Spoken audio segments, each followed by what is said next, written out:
आज के इस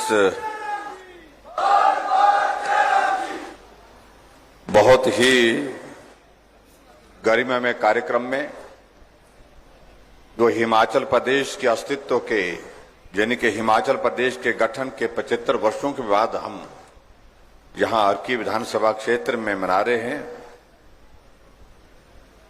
हमारे बीच में हिमाचल प्रदेश सरकार में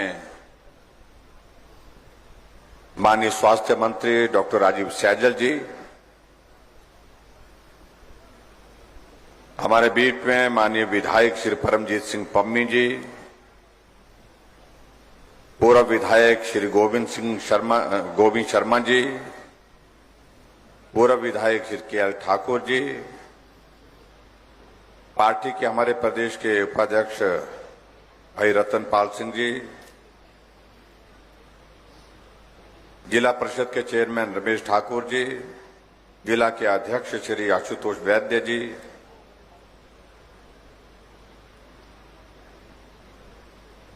उपाध्यक्ष जिला परिषद श्रीमती कमलेश पंवार जी, जिला परिषद के सदस्य अमर सिंह ठाकुर जी, जिला परिषद की सदस्य आशा परिहार जी, एपीएमसी के हमारे चेयरमैन संजीव कश्यप जी, हमारे बीच में यहां पर Shri Rameshwar Sharma ji, deputy commissioner solar Kritika जी, एसपी श्री वीरेंद्र शर्मा जी, यहां पंचायती राज संस्थाओं के सभी चुने हुए प्रतिनिधि, पार्टी के हमारे सभी पदाधिकारी, उपस्थित भाइयों बहनों, नौजवान साथियों और पत्रकार मित्रों, आज फिर से एक बार आपके दर्शन करने का सौभाग्य प्राप्त हुआ है। अर्की विधानसभा क्षेत्र में आकर के जिस गर्मजोशी के साथ आप सभी ने हमारा अभिनंदन स्वागत किया, उसके लिए मैं आप सबका हृदय से आभार व्यक्त करता हूं, बहुत बहुत धन्यवाद करता हूं।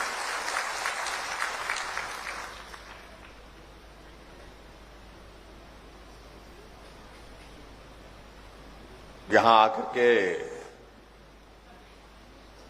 मैं देख रहा हूं कि आप सब लोग गर्मी के कारण भी परेशान हैं।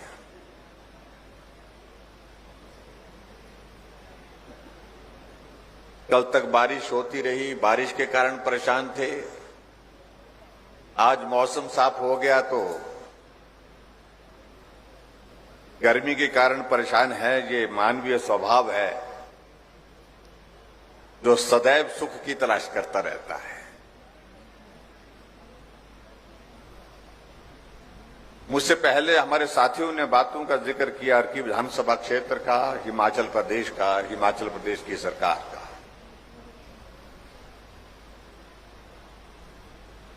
जैसा कि आपको इस कार्यक्रम का स्वरूप आपके सामने रखा गया है, उसमें आपको मालूम पड़ गया है ये कार्यक्रम हट करके है, थोड़ा हट करके है।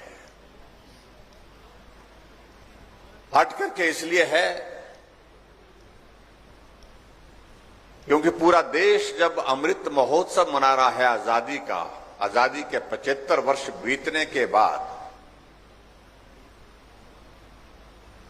भारत कहां से कहां पहुंचा, भारत की स्वतंत्रता के उस आंदोलन में कौन लोग थे जिन्होंने अपने जीवन की कुर्बानियां दी, आजाद भारत के इतिहास में कौन लोग थे जिन लोगों ने संघर्ष करके पूरे देश के लिए आगे बढ़ने का रास्ता बनाया। जहां देश के हमारे यशस्वी प्रधानमंत्री नरेंद्र मोदी जी ने एक बहुत बड़ा कार्यक्रम पूरे देश भर के सामने रखा। यह अमृत महोत्सव यानी कि आजादी के 75 वर्ष का कालखंड हम अपनी आंखों के सामने देख रहे हैं। यह हमारा सौभाग्य है। इसलिए इस कार्यक्रम को पूरे देश के समक्ष रखना चाहिए कि हम कहां से शुरू हुए थे, आज हम कहां पहुंचे इस सफर में, इस यात्रा में। भारत की आजादी के लिए संघर्ष किए लोगों को स्मरण करना चाहिए। जो हमारी नई पीढ़ी है, नई पीढ़ी इस बात को समझे जाने कि भारत की आजादी के लिए बहुत सारे लोगों ने अपने जीवन की कुर्बानी भी दी है। और इसलिए आपने आपके इस कार्यक्रम में देखा होगा, जब 15 अगस्त का कार्यक्रम था, विशेष कार्यक्रम पूरे देश भर के सामने एक चीज को देखा आपने। आदरणीय प्रधानमंत्री जी ने कहा कि हम हर घर में झंडा लगाएंगे, हर घर तिरंगा, घर घर तिरंगा। इस अभियान को शुरू करने के लिए उन्होंने आग्रह किया, निवेदन किया। और मुझे इस बात की प्रसन्नता है कि पूरे देश ने उस आग्रह को इतना विनम्रता से लिया।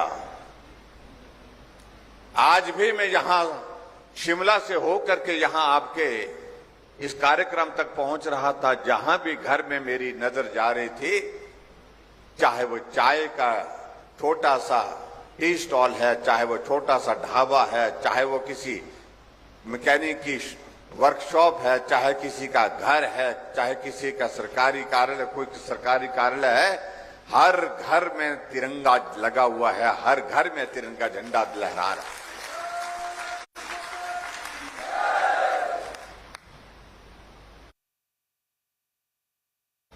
इसके पीछे एक भाव है, और वो भाव यह है कि देश की आजादी का ये दिन हमको आसानी से हासिल नहीं हुआ है। बहुत सारे देश के नौजवानों ने छोटी आयु में संघर्ष करते अपने जीवन की कुर्बानी दे दी, और आज उनके उस योगदान को हमको स्मरण करना चाहिए। हमारी नई पीढ़ी इस बात को लेकर के कम से कम आज का दिन इस दिन जो है याद करे कि भारत की आजादी के 75 वर्ष हुए हैं, और इस 75 वर्ष की आजादी में भारत ने बहुत सारे संघर्ष के दौर में से गुजर करके इस यात्रा को पूर्ण किया है। इसलिए एक नहीं अनेक कार्यक्रमों का आयोजन पूरे देश भर में हो रहा है, और उसी प्रकार से हमारे लिए सौभाग्य की बात है कि अगर देश के आजादी का अमृत महोत्सव पूरा राष्ट्र मना रहा है, पूरा देश मना रहा है, तो हिमाचल प्रदेश भी अपनी अस्तित्व के यानी कि अपने गठन के 75 वर्ष मना रहा है। 15 अप्रैल 1948 को हिमाचल प्रदेश का गठन हुआ था। ये अगर हम आज सामान्य स्तर पर किसी आदमी को अगर हम चलते चलते पूछे कि हिमाचल प्रदेश का गठन कब हुआ था, कोई बोलता 1971 में हुआ था, कोई कुछ बोलता है, कोई कुछ बोलता है। तो इसलिए इस कार्यक्रम के माध्यम से ये संदेश नई पीढ़ी के सामने भी रखने का एक हमारा संकल्प है कि जहां देश की आजादी के 75 वर्ष हुए, वहां हिमाचल प्रदेश के अस्तित्व के भी 75 वर्ष पूरे हुए हैं। और इस अवसर पर हम आप सबको बहुत बहुत बधाई दे रहे हैं। और इसलिए यह बहुत आवश्यक है इस बात को जानना कि हम 75 वर्ष पहले कहां थे, और 75 वर्ष की यात्रा के बाद हम आज कहां पहुंचे। मैं समझता हूं ये हमारा सबका सौभाग्य है कि यहां पर इस पंडाल में जो बैठे हैं, उसमें से 99% से ज्यादा लोग ऐसे हैं जिनका जन्म 1948 के बाद हुआ है। बहुत कम लोग होंगे जिनकी 75 वर्ष की आयु है और जिनने देखा है हिमाचल प्रदेश को, हिमाचल प्रदेश का गठन होते हुए। बहुत कम लोग होंगे। इसलिए हमने तय किया कि हिमाचल प्रदेश में 75 वर्ष के इस यात्रा के दौरान जो भी हिमाचल प्रदेश की विकास की जो यात्रा रही है, उसको अपने प्रदेश के लोगों के समक्ष रखना। इसलिए आज हम आपके बीच में आकर के इस कार्यक्रम में आए हैं। हम किसी नेता के लिए नहीं, किसी अभिनेता के लिए नहीं, लेकिन आप सबका धन्यवाद करने, क्योंकि इस यात्रा में सबसे बड़ा योगदान अगर हिमाचल प्रदेश के विकास में रहा है तो वो हिमाचल की जनता का रहा है, आप सब भाई बहनों का रहा है। इसलिए हमने कहा कि अपने प्रदेश की जनता का अभिनंदन करना चाहिए। इस 75 वर्ष की यात्रा में आप सबका बहुमूल्य जो योगदान रहा है उसको स्मरण करना चाहिए। आपने हमसे पहले आने से पहले यहां एक डॉक्यूमेंट्री देखी होगी, जिसमें आपने ये भी देखा, जिसमें डॉक्टर यशवंत सिंह परमार जी का भी चित्र आपने देखा, जो हिमाचल निर्माता के रूप में जाने जाते हैं। और निश्चित रूप से हिमाचल के निर्माण में उनकी एक महत्वपूर्ण भूमिका रही है। और उनके साथ साथ में आपने ठाकुर रामलाल जी को भी देखा होगा, श्री शांता कुमार जी को भी देखा, वीरभद्र सिंह जी को भी देखा, प्रेम कुमार धूमल जी को भी देखा। उस वीडियो में उस जो हमारा वृत्त चित्र था यहां पर जो, उसमें आपने इस बात को देखा होगा। हम हिमाचल प्रदेश के जो शीर्ष नेतृत्व रहा, जिन्होंने इस प्रदेश के मुख्यमंत्री के बतौर पर हिमाचल प्रदेश के विकास में अपना योगदान दिया, उनको भी स्मरण करते हैं, उनके योगदान को भी धन्यवाद करते हैं, उनका भी अभिनंदन करते हैं। लेकिन उसके साथ साथ में हम इस बात को भी हम जरूर कहना चाहेंगे कि हिमाचल प्रदेश के इस विकास की इस यात्रा में सबसे बड़ा योगदान अगर किसी के रहा है, वो हिमाचल के मेहनतकश भाई और बहनों का रहा है। एक मजदूर का रहा है, एक अध्यापक का रहा है, एक डॉक्टर का रहा है, एक नर्स का रहा है, एक इंजीनियर का रहा है, एक किसान का रहा है, एक बागवान का रहा है। उनके योगदान को आज की तारीख में हम स्मरण कर रहे हैं कि अगर हिमाचल इस यात्रा में यहां तक पहुंचा है तो हिमाचल के हर नागरिक को समर्पित होना चाहिए। उनका ये योगदान का अंश निश्चित रूप से उन तक पहुंचना चाहिए, जिसमें उनने अपने मेहनत के और मेहनत के बलबूते इस हिमाचल प्रदेश को आगे बढ़ाने में काम किया है। आप कल्पना करिए, जब हिमाचल बना था उस वक्त हिमाचल प्रदेश में जिलों की अगर संख्या थी तो मात्र 4 जिले थे। एक चंबा का जिला था, एक मंडी का जिला था, एक महासू का जिला था, एक सिरमौर का जिला था। आज हिमाचल प्रदेश में हमारे जिलों की संख्या 12 हो गई। जब हिमाचल प्रदेश 15 अप्रैल 1948 को बना था, उस वक्त हिमाचल प्रदेश में हमारी पॉपुलेशन 11 लाख थी और आज हमारी पॉपुलेशन जो है जनसंख्या 70 लाख से पार हो गई। जब हिमाचल प्रदेश बना था तो उस वक्त साक्षरता दर हिमाचल प्रदेश की 4.8% थी और महिलाएं, जो हमारी बहनें यहां पर बैठी हैं, महिलाओं का साक्षरता दर उस वक्त मात्र 2% था। 100 में से 2 महिलाएं पढ़ी हुई मिलती थी। ये दौर उस वक्त था।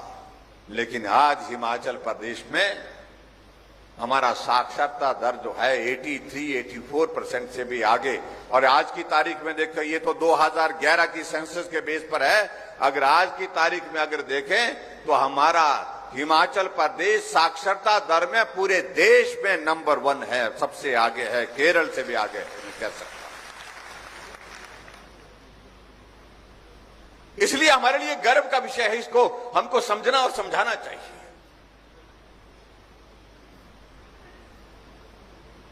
हम हिमाचल प्रदेश में हमने तय किया अगर 75 वर्ष की हमारी गठन के पूरे हुए हैं तो हम हिमाचल प्रदेश में, पूरे प्रदेश में 75 कार्यक्रम करेंगे और 75 कार्यक्रम में लोगों का धन्यवाद करेंगे। और सिर्फ लोगों का धन्यवाद करेंगे, हिमाचल की जनता का धन्यवाद करेंगे, जिनके योगदान से हिमाचल प्रदेश की ये यात्रा सफलतापूर्वक जहां पहुंची।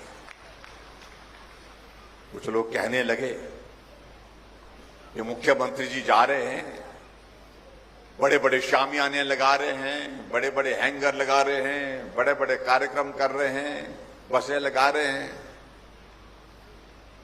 मैंने कहा 75 वर्ष की हिमाचल प्रदेश की यात्रा में जिन लोगों ने योगदान दिया है, उन लोगों का आभार करने के लिए मुझे हिमाचल प्रदेश में सभी विधानसभा क्षेत्र में जाकर के अगर अवसर मिला है तो मुझे लगता है कि ये मेरा दायित्व बनता है मुख्यमंत्री के तौर पर कि हिमाचल का कण कण आप सबकी वजह से बढ़ते बढ़ते जो है यहां पर विकास का यहां तक पहुंचा है। इसलिए मेरा दायित्व बनता है कि मैं आप सबका धन्यवाद भी करूं।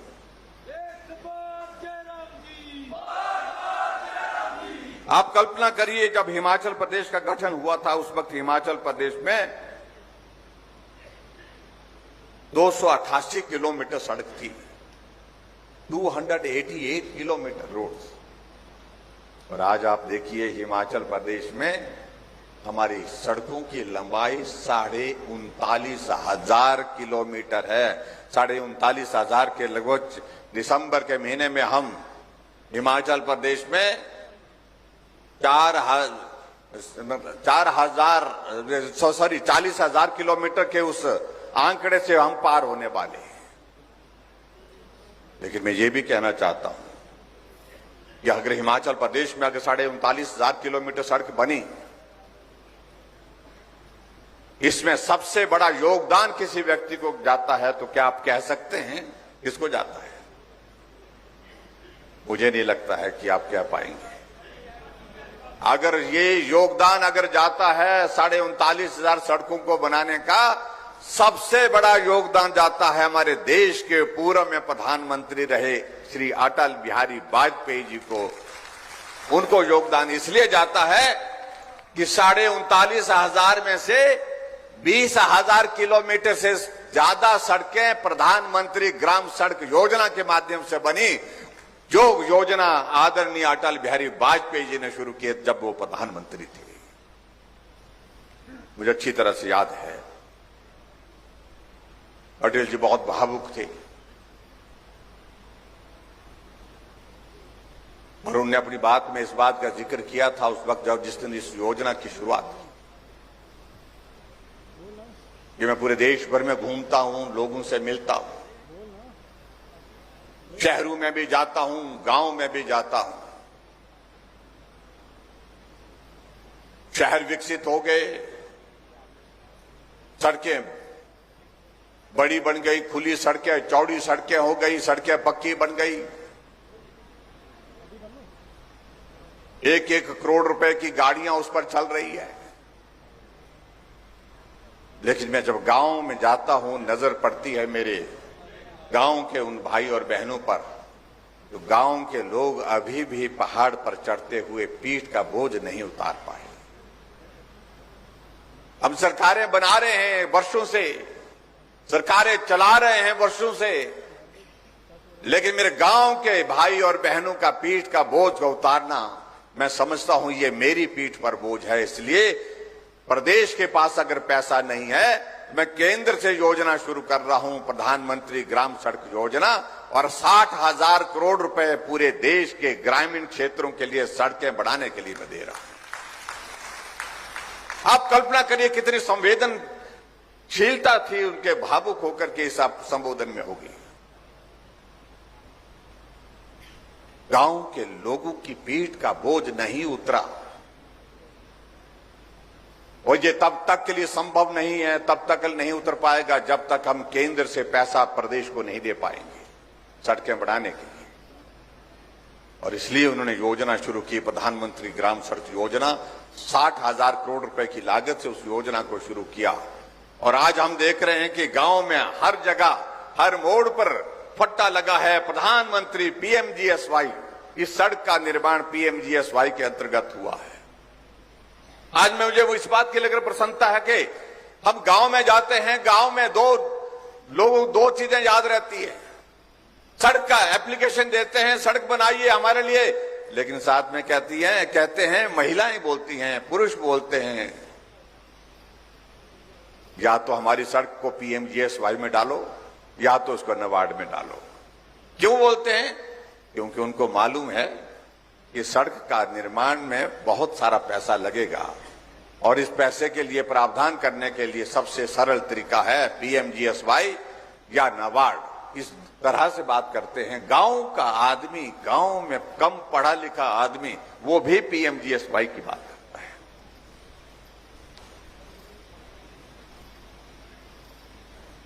हालांकि कई लोगों ने अटल जी से उस वक्त वह बात की थी,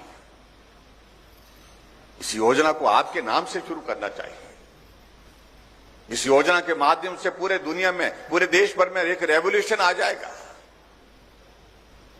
लेकिन अटल जी ने कहा कि नहीं, न मेरे नाम उसके साथ जुड़ने से कोई लाभ नहीं होगा, सड़क बनने चाहिए, लोगों की पीठ का बोझ उतरना चाहिए, और इसलिए सड़क का नाम प्रधानमंत्री के नाम से प्रधानमंत्री ग्राम सड़क योजना रखना चाहिए। इस बात को लेकर के उन्होंने पूरे देश के सामने एक बहुत बड़ा संदेश दिया। अन्यथा तो क्या होता, पूर्व में जितनी भी सरकारें रही हैं, ज्यादातर कांग्रेस की रही है।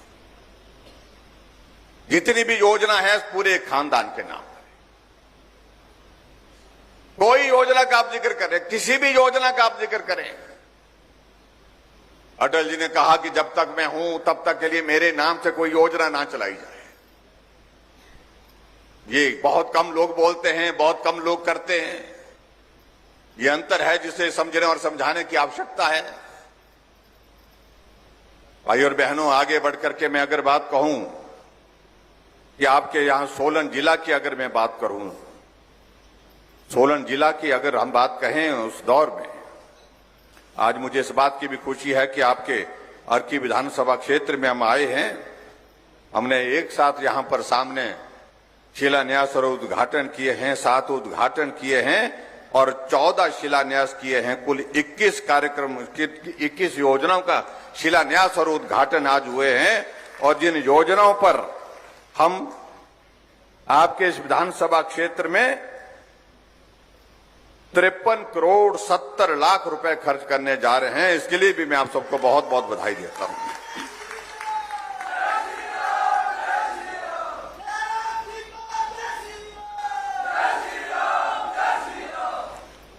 मैं यहां देख रहा था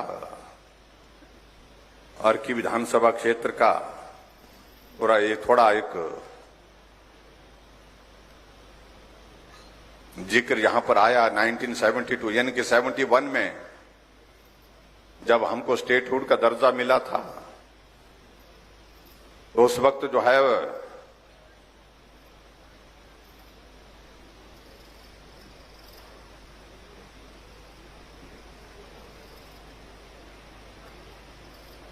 यहां पर अगर स्कूलों की संख्या उस वक्त 6 थी, हाई स्कूल और सीनियर सेकेंडरी स्कूल, आज वो संख्या बढ़कर के 55 हो चुकी है।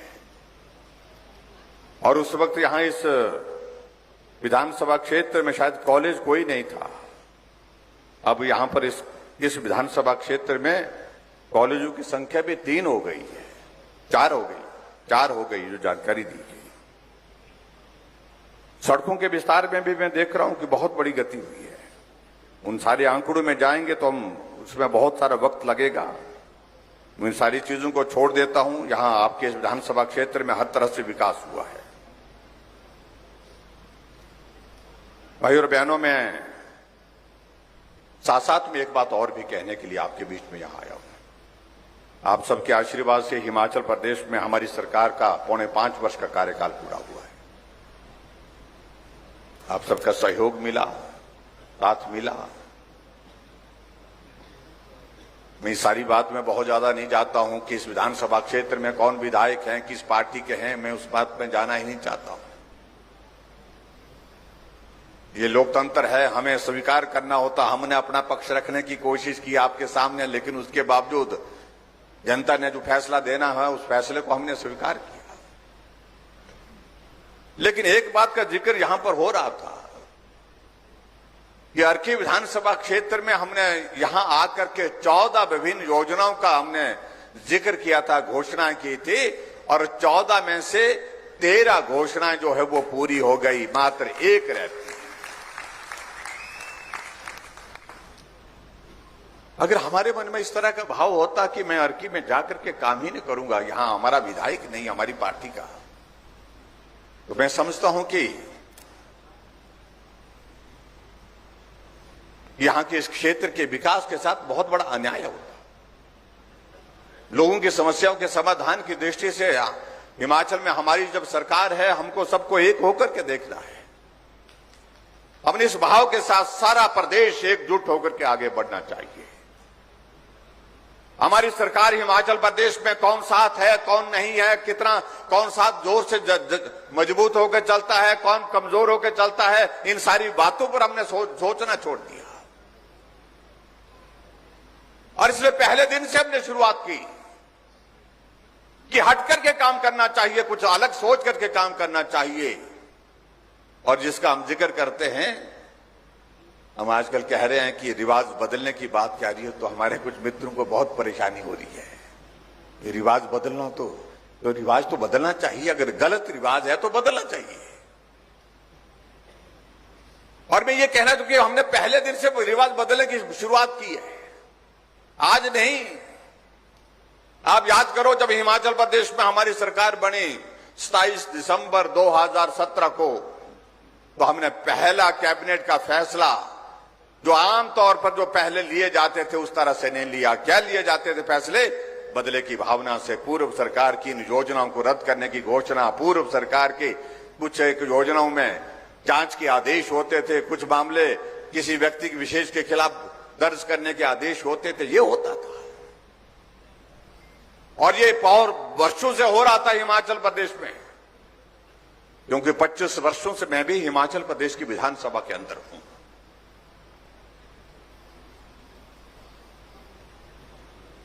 हमने कहा ये हिमाचल देवभूमि है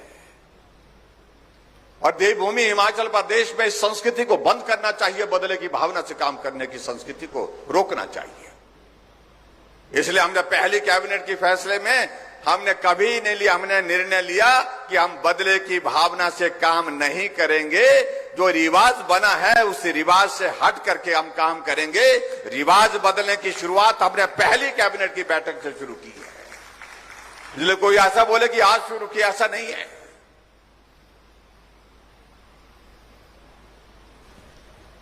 रिवाज यहां होता था, क्या रिवाज होता था? जब सरकार बदल जाती थी, टोपी बदल जाती थी। बदलती थी कि नहीं बदलती थी? कैसी होती थी? हमारी आती तो कैसी आती थी, और दूसरी आती तो कैसी टोपी आती थी? देखो, हर आदमी के जहन में ये बात दखल है, रजिस्टर्ड है, क्योंकि ये सब लोगों ने एक बार नहीं अनेक बार देखा है।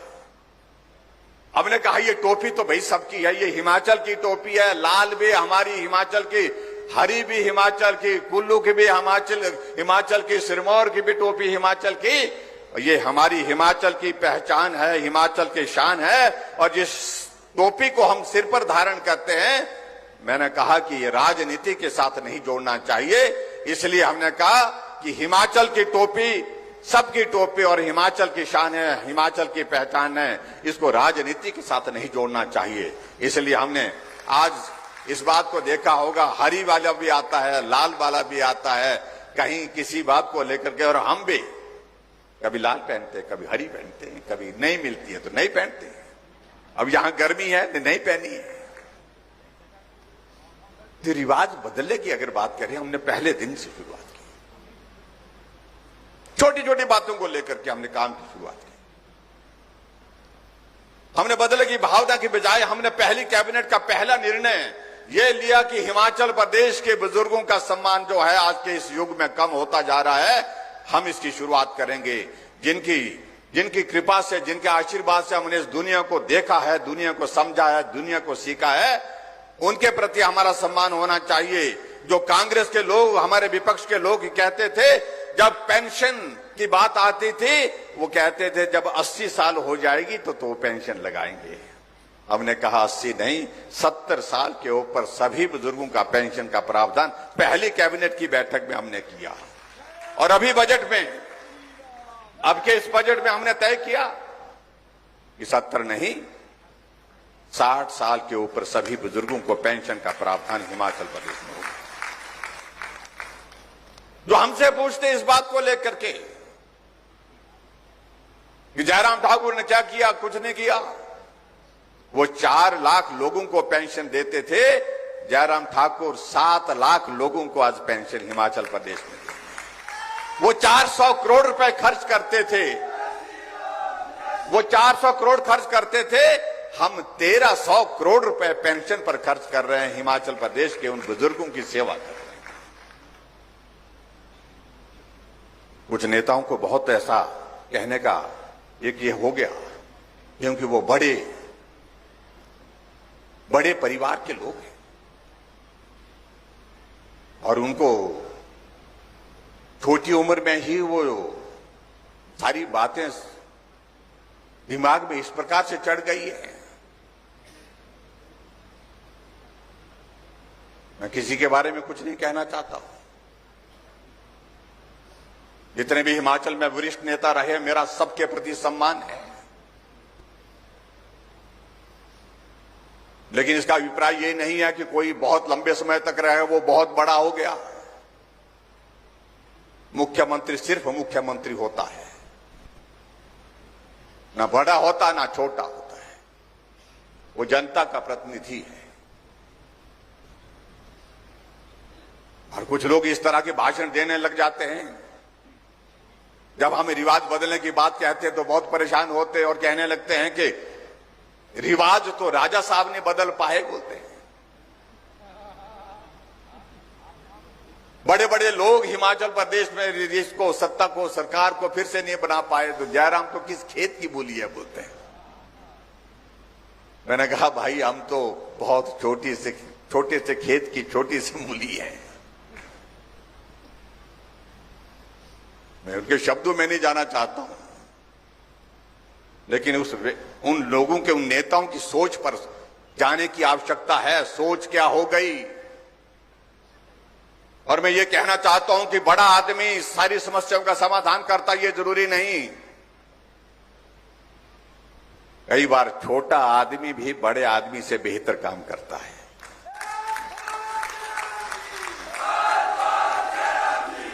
और जो बड़े अपने आप को मानते हैं, उनने गरीबी को करीब से देखा नहीं है। जो हिमाचल प्रदेश में इन पहाड़ों को देखते हैं, कहते हैं ये बहुत सुंदर हैं। पहाड़ देखने में तो सुंदर लगता है, लेकिन जब चढ़ना होता तो मालूम होता है कि पहाड़ में चढ़ना क्या होता है। जब पहाड़ से उतरना होता तो मालूम पड़ता है कि पहाड़ से उतरना क्या होता है। मैंने अपनी जिंदगी का बहुत बड़ा हिस्सा इन पहाड़ों को, हिमाचल के पहाड़ों को चढ़ते हुए और उतरते हुए गुजारा है। और जो बड़े बड़े लोग अपने आप को मानने लग पड़े हैं, उनने पहाड़ों को सिर्फ देखा है, चढ़े नहीं है, उतरे नहीं है। ये अंतर है। और जो बड़ा आदमी होता है, उस आदमी को मालूम नहीं होता कि गरीब की पीड़ा क्या होती।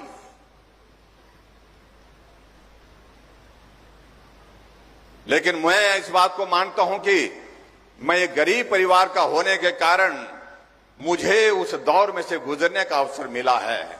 गरीबी क्या होती है और गरीबी के दौरान आदमी छोटी छोटी बात के लिए किस प्रकार से तरसता है, उन सारी चीजों की पीड़ा उन लोगों को नहीं हो सकती जो बड़े लोग हैं।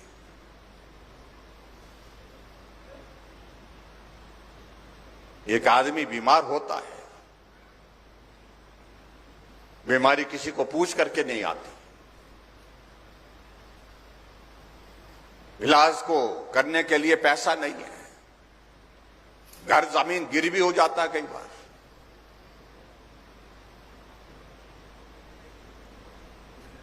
वही आदमी इस पीड़ा को समझ सकता है जो गरीब है, लेकिन बड़ा आदमी नहीं समझ सकता कि उस आदमी के सामने उस आदमी की मानसिक परिस्थिति क्या है, कितना परेशानी में होगा। एक तरफ अपने परिवार के सदस्य को पीड़ा में देख करके जो है वो मरीज चिल्ला रहा है दर्द के कारण, और दूसरी तरफ उस परिवार का सदस्य उसकी जिंदगी को बचाने के लिए अपने घर जमीन को गिरवी रख देता है। जो बड़े लोग रहे, लंबे समय तक सत्ता में रहे, कभी उनने सोचा नहीं कि उस गरीब के इलाज के लिए ये हमारा जिम्मा है कि हम उसकी पीड़ा को कैसे दूर कर सकते हैं। इस पर हमको सोचना चाहिए। लंबे समय तक रहने का महत्व ये नहीं होता है कि आप लंबे समय तक सत्ता में तो रहो, लेकिन गरीब के पीड़ा को ना समझो। मैं मुख्यमंत्री बना, मैंने स्वास्थ्य विभाग के साथ, अपने अधिकारियों के साथ बैठ करके चर्चा की। मैंने कहा मान लो कोई आदमी, गरीब आदमी बीमार हो जाता है, उसके इलाज के लिए उसके पास पैसे नहीं है, हम उसकी मदद करना चाहते हैं, कैसे कर सकते हैं। अधिकारी इधर से उधर देखने लगे। मैंने कहा कोई योजना? बोलते सर कोई नहीं है, कोई योजना नहीं, किसी स्कीम के अंतर्गत हम गरीब आदमी के मुफ्त में इलाज करने का प्रावधान नहीं था। लोग तो बड़े बड़े रहे, लोग तो लंबे समय तक रहे इस प्रदेश में। मैंने कहा यह करना है, हर हाल में करना है। अधिकारी कहने लगे कि पैसा बहुत लगेगा सर। हमने कहा जितना भी पैसा लगेगा लगने दीजिए, आदमी की जिंदगी से महत्वपूर्ण उससे ज्यादा कीमती हमारे लिए कोई चीज नहीं है। आदमी की जिंदगी को बचाना है और किस तरह से हम उसमें मदद कर सकते हैं उसका रास्ता निकालिए। तो हमने प्रदेश में शुरू की हिमकेयर की योजना, प्रधानमंत्री जी ने पूरे देश में की आयुष्मान भारत योजना। क्यों हुई ये योजना शुरू? इसलिए ये प्रधानमंत्री जी ने भी गरीबी को करीब से देखा है और आपके मुख्यमंत्री जयराम ने भी गरीबी को करीब से देखा है। और आज कोई आदमी अगर बीमार होता है, आज कोई आदमी बीमार हो जाता है, जेब में अगर पैसे नहीं है तो वो ढूंढता है कि मेरा आयुष्मान भारत का कार्ड कहां है। वो ढूंढता है आयुष्मान भारत का कार्ड नहीं है तो मेरा हिमकेयर का कार्ड कहां है। उसे मालूम है कि हिमकेयर का कार्ड मेरी जेब में होगा तो मेरा इलाज हॉस्पिटल में बिना पैसे के होगा। सोचा जा सकता था, सोचा ही नहीं जा सकता था, किया जा सकता था। और करने की बात तो दूर की रही, लेकिन बड़े लोगों के दिमाग में यह सोच ही नहीं आ पाई कि गरीब आदमी को की पीड़ा को दूर करने का क्या रास्ता निकालना चाहिए।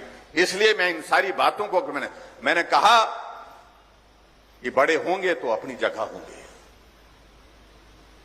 वो बड़ापन क्या होना है जो गरीब की पीड़ा को ना समझ पाए।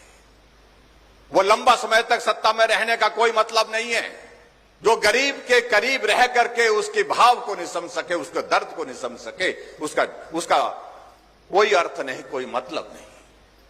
हमने पूरे प्रदेश भर में अभी तक में 3 लाख से ज्यादा 3.25 लाख लोगों का, जो गरीब लोग हैं, उनका मुफ्त में इलाज करके उनको स्वस्थ करके हम घर भेज चुके हैं। जो हमसे पूछते हैं कि जयराम ने क्या किया, मैं उनको यह जानकारी दे रहा हूं, तुम तो लंबे समय तक रहे, तुम बहुत कुछ कर सकते थे। जयराम को तो 4.25 साल का कार्यकाल हुआ और 4.25 साल में भी 2 साल से ज्यादा का तो कोरोना के दौर में निकल गया। और इससे आगे बढ़कर के हमने और भी ज्यादा सोचा। प्रदेश में हमने कहा ऐसे कितने लोग हैं जो किसी बीमारी के कारण ऐसे ग्रसित हो गए हैं, ऐसी बीमारी लग गई जिसके कारण वो चल नहीं सकता, फिर नहीं सकता, अपना काम नहीं कर सकता है। 20,000 से ज्यादा लोग ऐसे निकले जो पैरालिसिस के कारण बिस्तर पर पड़े हैं, एक्सीडेंट के कारण टांगे चले गई हैं, जिंदा हैं लेकिन बिस्तर पर हैं, स्पाइनल कॉर्ड चले गई है, ब्रेन हैमरेज के कारण जो बेसुध अवस्था में पड़ा है, जिंदा है लेकिन कुछ कर नहीं सकता है। हमने कहा ऐसे लोगों, कैंसर का पेशेंट है, किडनी का पेशेंट है, हमने कहा पूरे प्रदेश में ऐसे लोगों का रजिस्ट्रेशन करिए। और रजिस्ट्रेशन करने के बाद हमने एक योजना की शुरुआत की जिसका जिक्र यहां पर हमारे डॉक्टर साहब भी कर रहे थे, डॉक्टर सैजल जी कर रहे थे। हमने कहा कि सहारा योजना हम शुरू करेंगे हिमाचल प्रदेश में।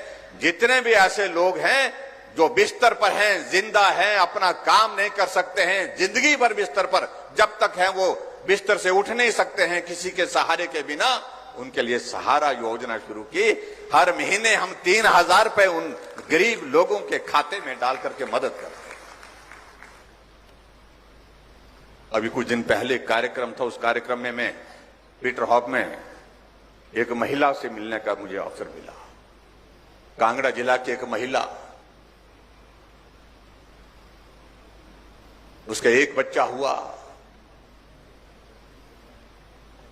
वो अपाहिज, उसके बाद दूसरा बच्चा हुआ, वो भी अपाहिज, तीसरा बच्चा हुआ, वो भी हैंडीकैप निकला, वो भी इसी प्रकार से।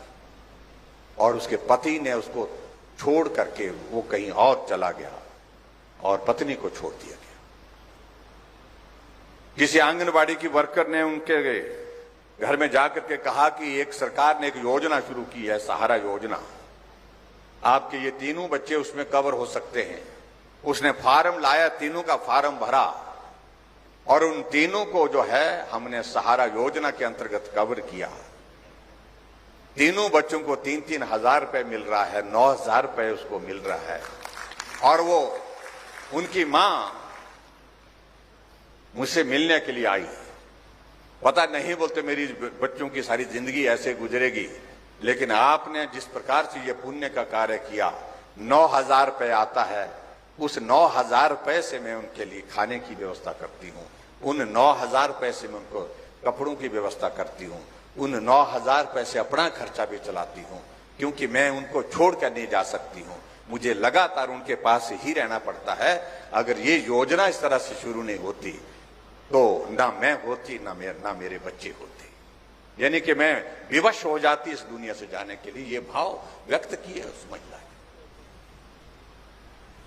लेकिन जो लोग लंबे समय तक रहे, बार बार रहे, जिनको बड़ा आदमी कहा जाता है, वो क्यों नहीं सोचे इस बात को लेकर के। मैं उस सारी चीज को लेकर के कुछ नहीं कहना चाहता। हमने कोशिश की है गरीब के करीब रह करके उनकी मदद करने की, और जिस भाव को शायद वो लोग समझ नहीं पाते। एक गरीब परिवार की बेटी, बीपीएल परिवार की बेटी, हर मां बाप का एक भाव होता है कि जब मेरी बेटी की शादी हो तो मैं भी अपने रिश्तेदारों को, सगे संबंधियों को बुलाऊं, उनके साथ में विदाई करूं। लेकिन गरीबी के कारण वो कई बार ये करने की स्थिति में नहीं हो पाता है। हमने कहा ऐसी बेटी के लिए मदद करनी चाहिए हमको सरकार से, और हमने तय किया जो बीपीएल परिवार की जितनी भी बेटियां हिमाचल प्रदेश में जिस दिन बेटी की शादी होगी, उस दिन उस बेटी के लिए 31,000 रुपए का शगुन हम हिमाचल प्रदेश सरकार की ओर से उसको देंगे, शुभकामनाएं देंगे आने वाले समय के उसके जीवन के लिए। मुझे कांगड़ा में जाने का मौका मिला। एक बेटी वहां पर मंच पर, जिसको शगुन योजना के अंतर्गत 31,000 रुपए थे, उसको बुलाया। उन्होंने कहा कि मेरी शादी हुई। मैंने प्रश्न पूछा कि मैंने कहा, बोलते हमारे मां बाप बहुत गरीब हैं, मजदूरी करते हैं, मजदूरी करके ही परिवार को चलाते हैं। और फिर मैंने आगे पूछा, मैंने कहा शगुन योजना के अंतर्गत आपको 31,000 रुपए मिला, तो मैं आपसे जानना चाहता हूं कि वो 31,000 रुपए आपने खर्च किए या अपने खाते में जमा किया या अपने पति के खाते में जमा किए। उस बेटी ने भावुक होकर के कहा कि मैं धन्यवाद करना चाहती हूं आपका कि आपने 31,000 रुपए हमको शगुन योजना के अंतर्गत दिए, लेकिन मैंने वो पैसे ना अपने खाते में जमा किए ना अपने पति के खाते में जमा किए। मुझे जब वो पैसे मिले, मैंने वो पैसे अपने पिताजी को दे दिए। मैं भी हैरान हुआ। तो मैंने कहा पिताजी को क्यों दिए? उसने कहा कि हर मां बाप का एक सपना होता है कि बेटी की जब विदाई होती है तो उस विदाई के कार्यक्रम को भव्य करना चाहते हैं, लेकिन गरीब होने के कारण बड़ा नहीं हो सकता है, तो कम से कम इतनी इच्छा जरूर होती है कि मैं अपने सगे संबंधियों को, रिश्तेदारों को बुला करके उनके समक्ष जो है आशीर्वाद दे करके बेटी को विदा करूं। मेरे पिताजी ने भी यही किया कि अपने रिश्तेदारों को बुलाया, सगे संबंधियों को बुलाया, गांव के लोगों को भी, और खाने का, भोजन का इंतजाम किया, मेरी विदाई की। और विदाई के साथ साथ में मैंने इस बात को बहुत देख लिया था कि पिताजी ने उस सारी चीज के लिए जो पैसा जो रिश्तेदारों के और सगे संबंधियों के वहां पर भोजन पर खर्च हो रहा था, उसके लिए भी अपने किसी रिश्तेदारों से मदद ली कि आप हमको दीजिए, उसके बाद हम लौटा देंगे।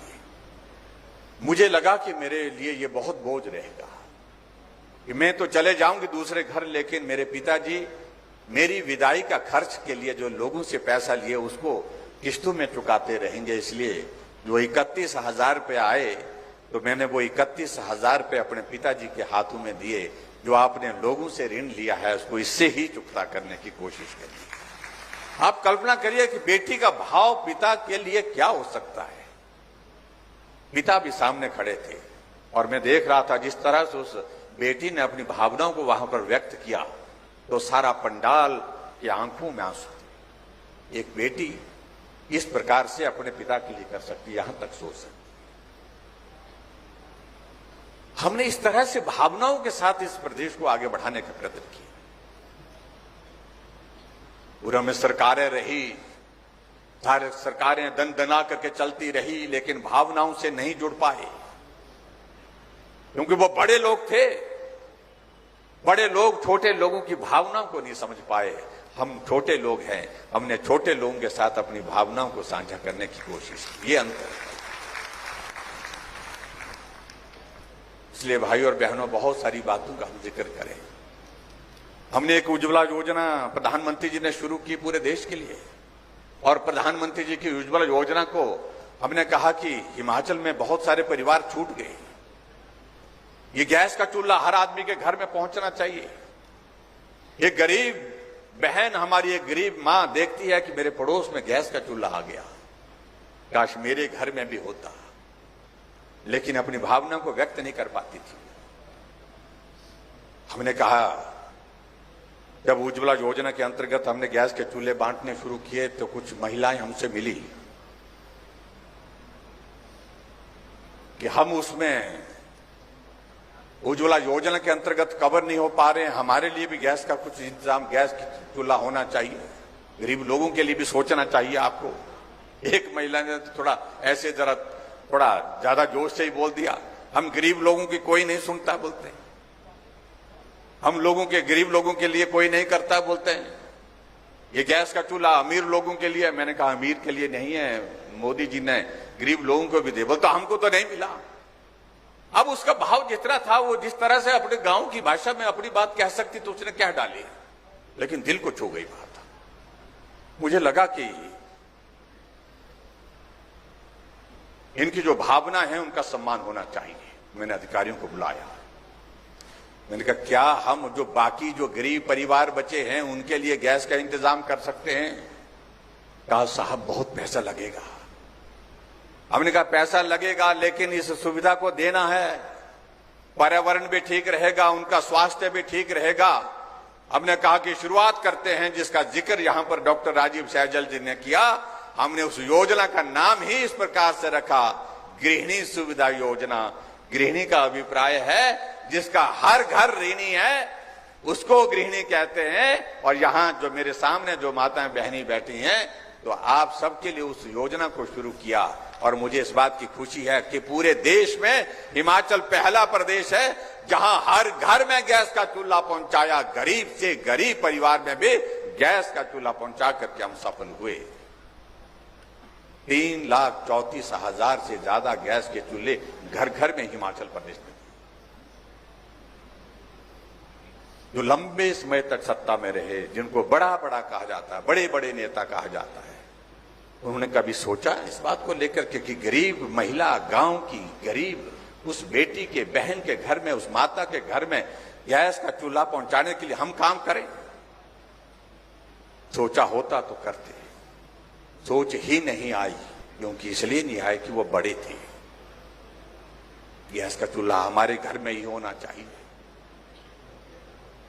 सबके घर में इसकी क्या आवश्यकता है? ये भाव रहे होंगे, मैं उस बारे में नहीं कह सकता हूं क्या भाव रहे होंगे, लेकिन इतना मैं कह सकता हूं कि गरीब आदमी के बारे में सोचने का विषय नहीं बन पाया। लेकिन हमने इस काम को पूरा किया। क्यों? क्योंकि मैं छोटा आदमी हूं, मैंने भी गरीबी को देखा है। मेरे घर में गैस का चूल्हा तब आया जब मैं सारे गांव में देख रहा था, सबके घर में आया, उसके बाद घर में गैस का चूल्हा है, क्योंकि सबके घर में गैस का चूल्हा संभव नहीं था। तो इसलिए बहुत सारी चीजों को लेकर के हम कहते हैं। और इसी तरह से बहुत सारी योजनाएं हमने हिमाचल प्रदेश में अभी तय किया कि हम महिलाएं हैं, और महिलाएं आबादी का आधा हिस्सा है, और हमने ये कहा कि अब महिला सिर्फ घर का हिस्सा नहीं है, बड़ी संख्या में महिलाएं आती है। मैं आज के इस कार्यक्रम में भी देख रहा हूं, मैं पुरुष यहां पर बैठे हैं, लेकिन पुरुष इस बात को भी देख रहे हैं कि हमारे से ज्यादा महिलाएं हैं। आधा हिस्सा महिलाओं का है, और आधे हिस्से में मैं देख रहा हूं कि पुरुषों की संख्या कम है और महिलाओं की संख्या ज्यादा है। इसलिए पुरुषों से मेरा निवेदन है कि ताली बजाओ, क्योंकि ये लोग ना, ये लाट साहब क्या करते थे पहले, लाट साहब मेरा शब्द कभी बुरा मत मानना है, ये शब्द बड़ा सम्मानजनक शब्द होता था किसी जमाने में, अंग्रेजों के जमाने में, कि जब कोई बड़े नेता का कार्यक्रम होता था हुक्म बजाते थे कि कल मुख्यमंत्री का कार्यक्रम आ रहा है, कल मुख्यमंत्री जी आ रहे हैं, हम जा रहे हैं कार्यक्रम में, सवेरे जल्दी से हमको नाश्ता खाना बना करके रखना। और उसके बाद अपने आप आते थे, लेकिन महिलाओं के जीवन में क्या होता था, घर का काम, पशु के चराने का काम, उनके लिए घास लाने का काम, उनको पानी देने का काम, उनका खेत का काम, बच्चों को पढ़ाने का काम। और आज अच्छा लगता है मुझे जब महिलाएं बोलती हैं कि आज मुख्यमंत्री जी आ रहे हैं, हम जा रहे हैं, तो आप जरा घर का ये काम जरा देख लीजिए जरा।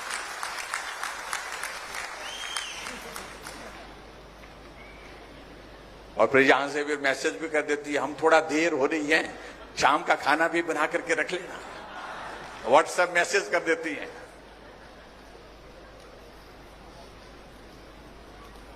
और जहां तक हमने कहा महिलाएं घर का हिस्सा नहीं, वो बाहर भी काम के लिए जाती हैं, नौकरी करती हैं, अपना कारोबार करती हैं, अपना निजी व्यवसाय करती हैं, इसलिए आने जाने के लिए उनका हमको रास्ता सरल करना चाहिए। कैसे कम कर सकते हैं हम उनका आना जाना सरल? हमने तय किया कि हिमाचल प्रदेश की हमारी सरकारी बसों में महिलाओं के लिए हम आधा किराया लेंगे, सिर्फ आधा किराया लेंगे। बहुत अच्छा लग रहा है, यहां पुरुष भी ताली बजा रहे थे। लेकिन मुझे एक पुरुष ने मैसेज भेजा कि महिलाओं के लिए तो आपने आधा कर दिया, हमने क्या बिगाड़ा था? हमने कहा कि बिगाड़ा तो कुछ नहीं भाई, बात तो आप सही कह रहे हैं कि आपको क्या उनके ही वोट चाहिए, हमारे वोट नहीं चाहिए। आजकल वोट का दौर नजदीक आ गया तो खट खट से मैसेज डालते हैं। मैंने कहा भाई साहब ऐसे मत बोलिए, वोट तो आपका भी चाहिए। अब क्या बोलता, कुछ नहीं कर सकता था मैं। तो ऐसे में मैंने कहा भाई साहब एक बात सुन लिए कि मैंने कहा महिलाओं का किराया आधा हुआ, इसमें आपको भी तो लाभ होगा। बोलता हमें क्या होगा, हमें तो पूरा किराया देना पड़ेगा। मैंने कहा देना पड़ेगा आपको, लेकिन ये तो सोचिए जरा, जब महिलाएं जाती हैं तो बटुआ तो आपका खुलता है। तो हाँ वो तो है। तो मैं कहा आधा खुलता है ना? वो तो हाँ वो तो थोड़ा तो फर्क पड़ेगा बोलते हैं। मैं कहा थोड़ा नहीं, आधा फर्क पड़ेगा आपको, क्योंकि हमारे यहां पर महिलाएं स्वावलंबी तो हैं, लेकिन फिर भी एक उनका एक स्वभाव होता है, जो भी वो कमाती हैं वो पति के पास भी देती हैं, पति के पास जमा करती हैं, पति से ही पैसा लेकर के जाती हैं। ये भी परंपरा है, या अपने खाते में जमा करती हैं तो उसे भी। तो लेकिन ये सारा भाव जब हमने ये किया तो कांग्रेस के एक नेता नौजवान फेसबुक पर आ गए कि सारी महिलाओं को मुफ्तखोर बना दिया। हमने कहा भी मुफ्तखोर वाली बात क्या है? हमने महिला सशक्तिकरण की अगर बात कही अगर, तो मैं समझता हूं कुछ गलत नहीं किया। लेकिन बड़ी दिलचस्प बात है, अभी कुछ दिन पहले मैं एक दिन अखबार में खबर पढ़ रहा था, एक नेता ने भाषण दिया, उसी पार्टी के एक नेता ने भाषण दिया, जब हमारी सरकार आएगी 18 साल से 60 साल की महिलाओं के लिए हम 1500 रुपए हर महीने का खाते में डालेंगे। हाँ 1500 रुपए खाते में डालेंगे। उनको मालूम है कि कितना पैसा लगेगा, वो पैसा कहां से आएगा, क्योंकि वो इस दायित्व पर रहे नहीं। मैं फाइनेंस मिनिस्टर भी हूं, चीफ मिनिस्टर भी हूं, इसलिए मुझे अच्छी तरह से मालूम है। लेकिन मैं बड़ा दिलचस्प लगा कि एक ही दूसरे नेता ने उनका ही उस पर डाल दिया, भाषण दे दिया कि भाई पांव उतना पसारिए जितनी चादर हो। इसलिए इस तरह की घोषणा नहीं करिए। हमारी पार्टी कांग्रेस पार्टी बहुत जिम्मेवार पार्टी है, हम ऐसी कोई बात नहीं करेंगे जो हम कर नहीं सकते। आपस में उलझे हुए हैं, एक नेता कुछ बोलता है, कुछ दूसरा कुछ बोलता है।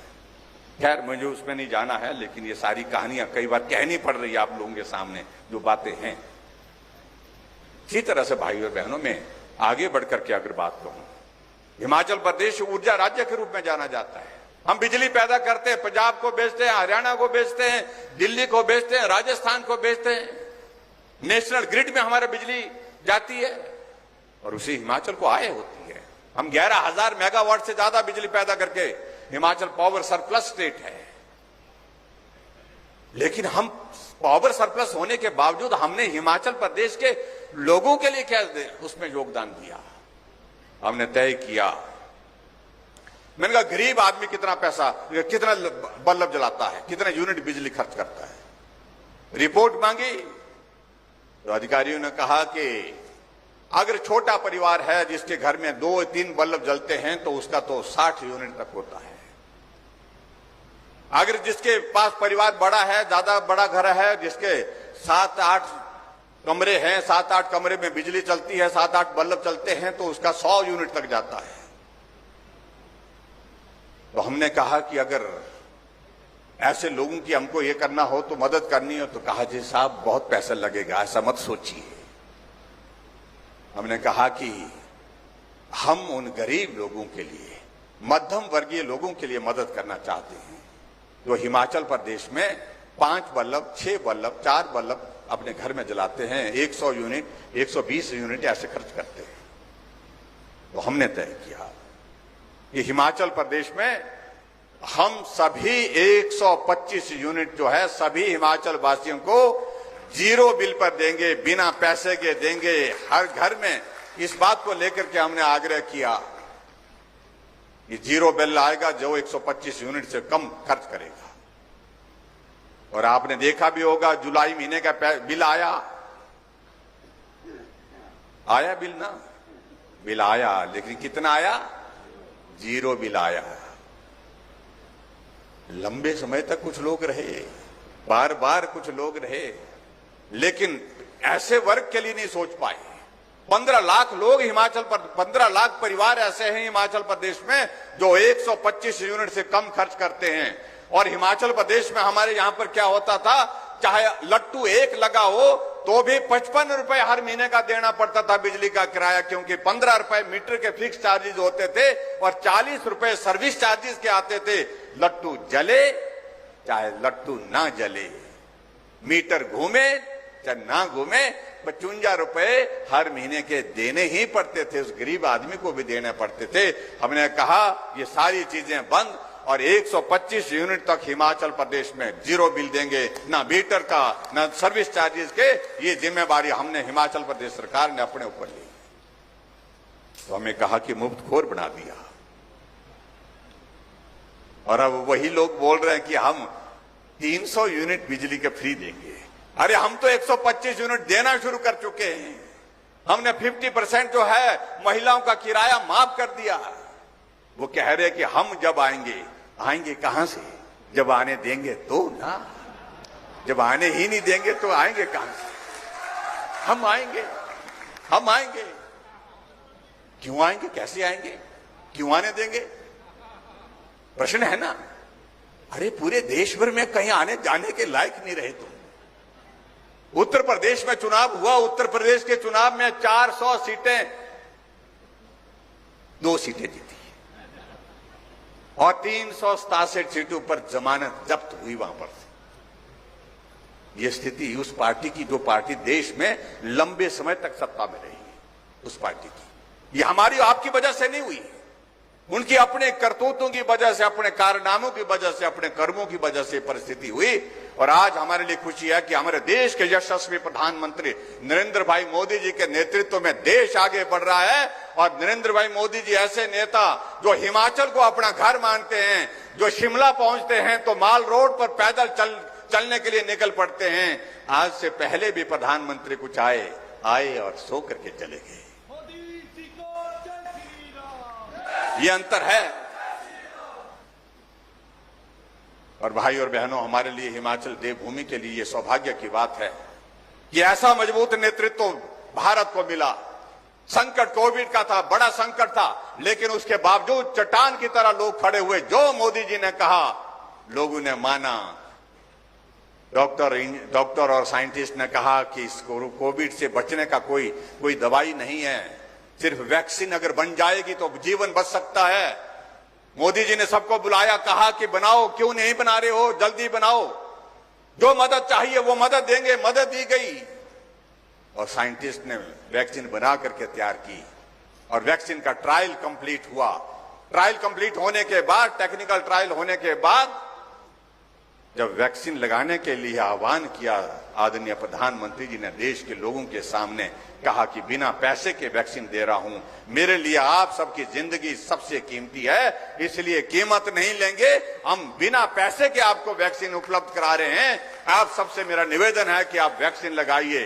तो कांग्रेस के नेता कहने लगे हम तो नहीं लगाएंगे, ये तो मोदी वैक्सीन है, ये तो भाजपा की वैक्सीन है, इसका ट्रायल पूरा नहीं हुआ है, वैक्सीन लगाएंगे तो साइड इफेक्ट हो जाएंगे, आंखों की नजर चले जाएगी, किडनी फेल हो जाएगी, कुछ कई तरह की बातें कही, आने वाली पीढ़ी जो है वो टेढ़ी मेढ़ी उड़ जाएगी। एक तरफ देश संकट में पड़ा हुआ, हर आदमी का जीवन बचाने का मात्र रास्ता एक ही था कि वैक्सीन लगाओ, लेकिन कांग्रेस ने भयानक प्रचार किया विरोध में। लेकिन मैं पूरे देश की जनता का आभार व्यक्त करता हूं और हिमाचल प्रदेश की तो मैं विशेष तौर से करता हूं कि आपने पहली डोज भी पूरे देश में सबसे पहले पूरी की, पहले नंबर पर रहा हिमाचल, और दूसरी डोज पर भी पहले नंबर पर रहे। आशा वर्कर, आंगनबाड़ी वर्कर, हमारे फार्मासिस्ट, हेल्थ केयर वर्कर्स जितने भी हैं, डॉक्टर्स, सब लोगों ने बेहतरीन काम किया, सबके लिए मैं धन्यवाद करता हूं।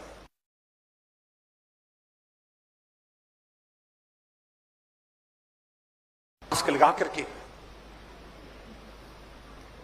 और कांग्रेस वाले पूछते रहे जो वैक्सीन लगा के आ रहे थे, आपने वैक्सीन लगा दी? उन्होंने कहा जी हाँ लगा दी जी। बुखार तो नहीं आया आपको? बोलते नहीं जी बुखार तो नहीं आया, चक्कर तो नहीं आया कोई? बोलता आपको? बोलते नहीं चक्कर भी नहीं आया, बड़ी सुस्ती तो नहीं पड़ी? बोलता आपको? बोलते ना, बोलता सुस्ती भी नहीं पड़ी, कुछ जब हुआ ही नहीं कुछ था, वो आदमी सच बोलता है कि भाई कुछ नहीं हुआ, फिर चुपचाप मास्क लगा करके वैक्सीन सेंटर जाता है और वैक्सीन लगाता है, और नर्स को बोलता है सिस्टर अगली डोज कब लगेगी? आप अंदाजा लगाइए उनकी सोच का। कहा क्या करना था, क्या कर रहे हैं वो लोग। और आज हम हजारों की संख्या में यहां पर अगर हम बैठे हैं तो ये श्रेय देश के यशस्वी प्रधानमंत्री नरेंद्र भाई मोदी जी को जाता है, जिन्होंने वैक्सीन बिना पैसे के उपलब्ध कराई। देश के लोगों का जीवन मेरे लिए महत्वपूर्ण है। आओ हम सब लोग मिलकर के जो है इस अभियान में जुड़े और वैक्सीन का अभियान को पूरा करें। पहली डोज भी लगी, दूसरी डोज भी लगी, और अब तो तीसरी डोज भी लग रही है, और उसमें भी मेरा आप सबसे निवेदन है कि जिनको नहीं लगी होगी तो वो लगा लें। अपने आप को सुरक्षित करना है। इसलिए भाई और बहनों, हम बहुत सारी बातें कहेंगे तो बहुत लंबी बात चली जाएगी। मेरी बात बहुत लंबी हुई, लेकिन मुझे अच्छा लगा कि अर्की के लोग बहुत अच्छे हैं, वो भाषण सुनते हैं और देर तक बोलते हैं तो भी सुनते हैं। मैं आप सबको बहुत बधाई देता हूं। हम आप सबके बीच में इतना जरूर कहना चाहते हैं, आप सबका आशीर्वाद हिमाचल प्रदेश में आने वाले समय में जो हमारी सरकार फिर सत्ता में आएगी, निश्चित रूप से आएगी। जो रिवाज बदलने की बात कह रहे हैं वो इसलिए कह रहे हैं कि पूरे देश में रिवाज बदल गया। हमारा पड़ोस का उत्तराखंड में कभी सरकार नहीं बनी थी, उत्तराखंड बनने के पश्चात दोबारा 5 साल के बाद भाजपा की सरकार फिर से बनी। धामी जी थे, फिर धामी जी सत्ता में। योगी जी उत्तर प्रदेश में, वहां पे 5-5 साल के बाद सरकार बदल जाती थी। 37 वर्षों के बाद फिर उत्तर प्रदेश में भाजपा की सरकार के बाद फिर से भाजपा की सरकार बनी। योगी जी थे, फिर योगी जी, रिवाज बदला, फिर सरकार बनी। मणिपुर में, गोवा में, हमारा पड़ोस का राज्य हरियाणा, जहां जमानतें जब्त होती थी हमारी पार्टी की, दूसरी बार हमारी सरकार चल रही है मनोहर लाल जी की अध्यक्षता में, नेतृत्व में। तो हिमाचल प्रदेश में कि रिवाज क्यों नहीं बदलेगा भाई? जब पूरे देश में बदल गया तो हिमाचल में भी बदलेगा। और हिमाचल की आवश्यकता है डबल इंजन की सरकार। हिमाचल की आवश्यकता है नरेंद्र भाई मोदी जी और मजबूत हो, इसलिए ताकि हिमाचल के विकास के लिए पैसा और मिल सके, हिमाचल के विकास के लिए हम काम कर सके। इसलिए मेरा आप सबसे निवेदन है कि आने वाले समय में जब भी ये चुनाव आएगा, 2 महीने के बाद जब ये चुनाव का दौर आएगा, तो आप सबका आशीर्वाद चाहिए। जो पिछली बार कमी रही है उस कमी को आप पूरा करेंगे। और ए फॉर अर्की पहला अक्षर है, चाहे वो हिंदी में बोलो चाहे अंग्रेजी में बोलो, ये शुरुआत अच्छी होनी चाहिए भाई। अर्की से शुरुआत अच्छी करिए, ये मेरा आप सबसे निवेदन है। बाकी यहां रतनपाल जी ने बहुत सारी मांगों का जिक्र किया है और मैं आप सबके बीच में, क्योंकि हमने तय किया है ये जो कार्यक्रम आजकल के हो रहे हैं हमारे, इन कार्यक्रमों में हम मोटे तौर पर हम जो है वो घोषणाएं नहीं कर रहे हैं। हम सारी योजनाओं का जिनका जिक्र जो मांगे यहां पर रखी गई है उन सारी मांगों को नोट करके यहां से ले जा रहे हैं और इसमें जो करने की चीजें होंगी बहुत महत्वपूर्ण चीजें होंगी। जहां दाड़ला घाट में कहा कि वो तो हमारी घोषणा है, उसको तो ब्लॉक बनाने की, वो तो उसको पूरा करेंगे। 13 पूरी हो गई 14 में से, और एक है उसको भी पूरा करेंगे। उसके बाद और चीजों को लेकर के कुछ बातें इन्होंने कही है, चाहे वो HRTC की डिपो की बात कही है, चाहे वो साइंस ब्लॉक की बात कही है, ITI किशोर की बात कही है, इसके बाद नर्सिंग कॉलेज की बात कही है, कुनिहार में प्राथमिक शिक्षा केंद्र BPO की ऑफिस की बात कही है, और उसके बाद परगना मलौन के इलाके के लिए सब तहसील के सिलसिले में बात कही है। ये जो डिग्री कॉलेज है इसका दर्जा बढ़ाने के लिए बात कही है। इन सारी बातों को मैं रिपोर्ट लेने के पश्चात मैं कोशिश करूंगा जो भी बेहतर कर पाएंगे हम उस पर वो करेंगे, आपको निराश नहीं होने देंगे। ये मैं आपके बीच में कहना चाहता हूं और बहुत जल्दी फिर आपके बीच में आएंगे, फिर आपसे बात करेंगे और मुलाकात करेंगे, और उसके साथ साथ में जब आएंगे तो आप सबसे आशीर्वाद भी लेंगे। हिमाचल प्रदेश में फिर भाजपा की सरकार बनानी है तो उसके लिए आप सबकी शुभकामनाएं, आप सबका आशीर्वाद निश्चित रूप से हमको मिलेगा, ऐसा मुझे पूरा भरोसा है, पूरा विश्वास है। इसी के साथ तो हमने एक बात जो कही है कि अब की बार सरकार नहीं रिवाज बदलेंगे, उसमें आप सबका योगदान रहेगा, सहयोग रहेगा। आप सबका बहुत बहुत धन्यवाद। आज के इस कार्यक्रम में आप आए, आप सबको बहुत बहुत धन्यवाद। नमस्कार, जय हिंद, भारत माता की, भारत माता की, भारत माता।